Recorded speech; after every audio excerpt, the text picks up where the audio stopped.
Mashina haydab oilamni boqaman. Qaqa ekan aka? Qancha berasiz? Qancha bo'ladi? 10 ming bering. 5 ming bering. 10 ming beravering, olib borib qo'yaman. Yaxshi haydingizmi? Ha, yaxshi haydayman, chiqavering siz.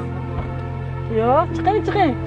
200 ming, 150 ming shunaqa topaman. Shu dalaga chiqaman, kurobga chiqaman, dehqonchilik. Endi nima qilamiz? Oilani boqish kerak. Boquvchi men bo'lsam. 6 yoshligimda dadam boshqaga uylanib ketgan. Hozir shu o'zimiz onam bilan yashayman men. Men otam tashlab ketganiga nima qilmayman? Burasa och qolib ketgan paytimizda esimga tushib ketdi.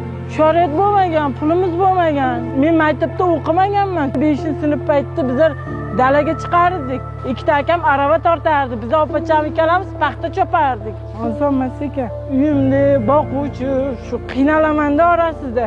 Bir xilab pul topolmay qolaman. O'shanga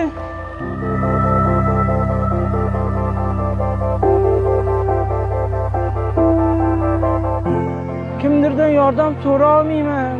Yordam beringlar deb ayta olmayman.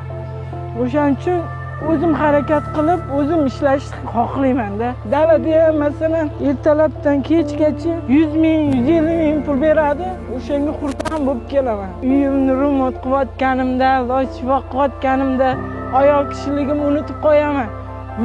Hamma narsa qo'limdan keladi deb o'ylayman.